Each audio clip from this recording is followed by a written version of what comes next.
श्री नारायण लाल पंचारिया।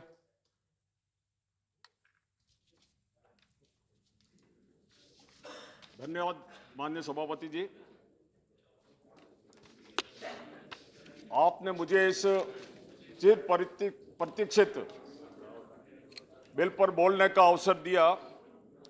मान्यवर, हमारे देश में किशोरों की संख्या, आबादी देखी जाए तो लगभग 47,000 करोड़ से भी अधिक है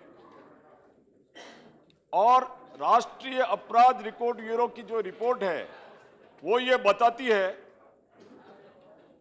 कि कुल आबादी में से 43,506 किशोर विभिन्न अपराधों में सम्मिलित हुए हैं गत वर्ष के हिसाब से, जिनके विरुद्ध शिकायतें दर्ज हुई है, जिसमें से केवल 3,887 किशोर ऐसे हैं जो जघन्य अपराधों की अंजाम देने में सम्मिलित हुए हैं।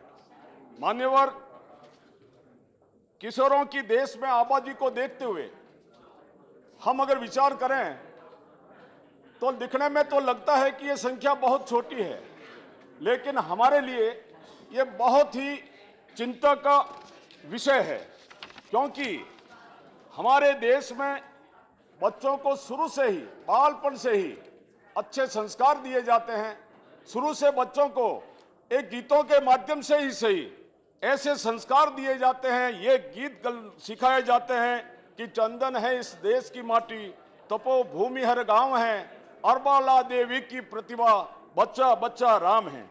क्या इस भारत में हर गांव के अंदर राम की आराधना करने वाले, ऐसे गीत गाने वाले बच्चे किशोर होते होते और अपराध की तरफ क्यों बढ़ जाते हैं? यह विषय आज बहुत ही विचारणीय और चिंता का है। मान्यवर, ये बहुत ही विचारणीय प्रश्न है कि किशोर अवस्था यानी कि 13 वर्ष से लेकर 18 वर्ष की उम्र, यह बात सही है कि इस उम्र के अंदर किशोरों को सत्य में देख रेख की और अच्छे सलाह की आवश्यकता रहती है। संस्कार देने की यही उम्र होती है। बालक यदि ये जो उम्र बच्चों की है यह खेलने व निखरने की होती है, साथ में यही उम्र भटकाव और बिगड़ने की भी होती है। इस वक्त बच्चों में शारीरिक और मानसिक बदलाव आ रहे होते हैं और इस वक्त के जो बच्चे हैं वो अनेक प्रश्नों से घिरे रहते हैं। हर समय उनके मन मस्तिष्क में ऐसे प्रश्न खड़े हो जाते हैं।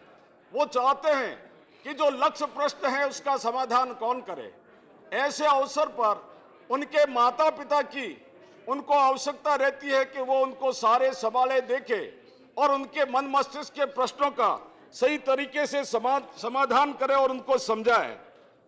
ऐसे में सबसे ज्यादा जरूरत पेरेंट्स की बच्चा महसूस करता है। साथ ही इस उम्र में बच्चे अपने माता पिता से अपेक्षा भी करते हैं कि वो हमारे से मित्रवत व्यवहार करे, प्रेम पूर्वक समझाए और हमें समझे, हमारे प्रश्नों की, हमारे समस्याओं का समाधान भी करे। मान्यवर, इसके अभाव में हकीकत भी यही है कि ये जो युग चल रहा है, इस आर्थिक युग में जो हमारा एक संयुक्त परिवार की प्रथा थी वो प्रथा समाप्त हो गई।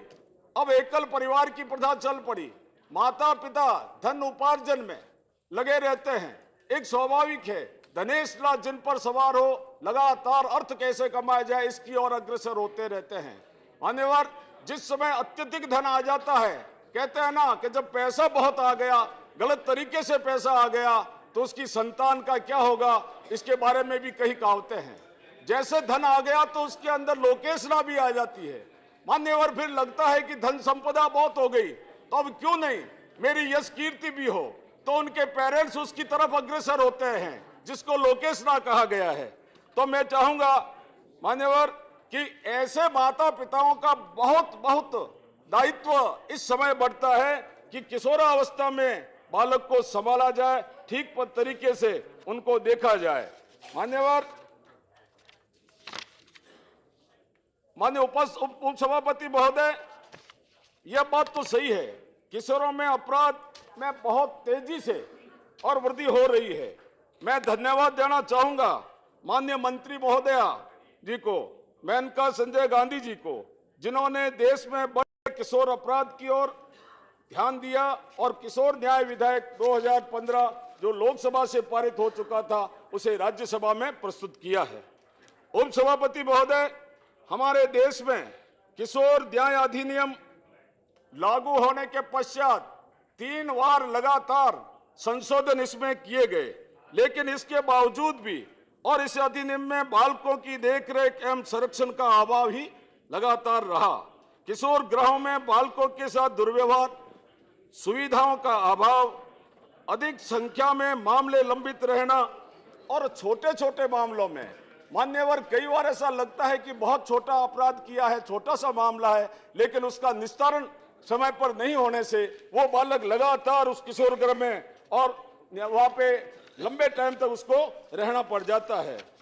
ठीक इसी प्रकार सुनवाई समय पर नहीं होती और एक बहुत ही महत्वपूर्ण जो पुराने बिल में दुविधा थी या कमी थी वो ये थी, दत्तक प्रयोजन के लिए बालकों का विक्रय। श्रीमान, कई बार हम देखते थे, पढ़ते थे अखबारों में, दत्तक लेना है तो बच्चों का विक्रय कर देना, इस प्रकार की घटनाएं भी बहुत सी ध्यान में उस समय आती थी। यह बात सही है कि पिछले कुछ वर्षों से 16 से 18 वर्ष के किशोरों द्वारा जघन्य अपराध में बढ़ोतरी के मामले निरंतर बढ़ रहे हैं। किशोर न्याय अधिनियम, पुराना जो हमारा अधिनियम था, वो उनके निस्तारण में सक्षम नहीं है, इसीलिए किशोर न्याय अधिनियम 2015 लाया गया है। मान्यवर उपसभापति महोदय, इस विधेयक द्वारा बच्चों द्वारा किए गए छोटे छोटे अपराधों के निस्तारण में निश्चित समय सीमा हो गई। पहले होता ये था, किसी प्रकार का विधान में ऐसा प्रावधान नहीं था कि कितने समय में किस प्रकार का फैसला कितने समय में देना है, तो एक समय सीमा का निर्धारण इस विधेयक में किया गया है।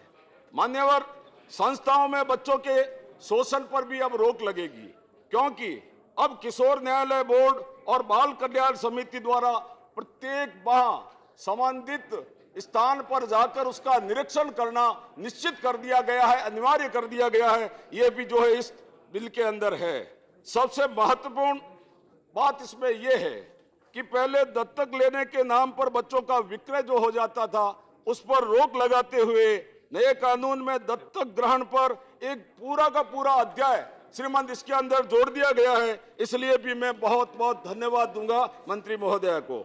इस कानून में सभी बाल कल्याण संस्थाओं का पंजीयन करना भी अनिवार्य कर दिया गया है। पहले इसकी अनिवार्यता नहीं थी, ऐसे बिना अनरजिस्ट्रेट जो बाल गृह थे वो भी चलते थे, केवल मात्र अनिवार्य ही नहीं किया है, इसका उल्लंघन करने पर सजा का प्रावधान भी इस कानून में किया गया है। मान्यवर, गुमशुदा व परित्याग बच्चों की सूचना देना पहले अनिवार्य नहीं हुआ करता था, तो उससे बहुत बड़ा अपराध बनने में और जो है उसमें सहयोग मिलता था, लेकिन इस कानून में तय कर लिया है कि गुमशुदा बच्चों की सूचना 24 घंटों के भीतर देना अनिवार्य है। अगर नहीं दी गई सूचना तो उसको कठोर दंड से और दंडित करने का भी प्रावधान इसके अंदर किया गया है। माननीय उपसभापति महोदय, नए कानून में 16 से 18 वर्ष के बीच कोई भी किशोर अपराधी वयस्क होने तक किशोर न्यायालय के अधीन में रहेगा, लेकिन जैसे ही वो वयस्क हो जाएगा तो उसके उस कालखंड का मूल्यांकन करके, जैसा कि अभी मंत्री महोदय ने बताया, मूल्यांकन करके फिर देखने के पश्चात ही आगे उसको वयस्क न्यायालय में डालने का या भेजने का प्रावधान किया गया है। लेकिन बहुत अच्छी बात तो यह है कि इसमें मृत्युदंड और आजीवन कारावास का किसी प्रकार का कोई प्रावधान इसमें नहीं किया गया है। तो मान्यवर, यह जो बिल लाया गया है किशोर न्याय अधिनियम 2015 वास्तव में बहुत ही समय की मांग के अनुसार ठीक है, अच्छा है। मैं इसका समर्थन करता हूं और निवेदन करता हूं सभी सदस्यों से कि इसको पारित करवावे। धन्यवाद। Thank you very much panchayat, thank you very much.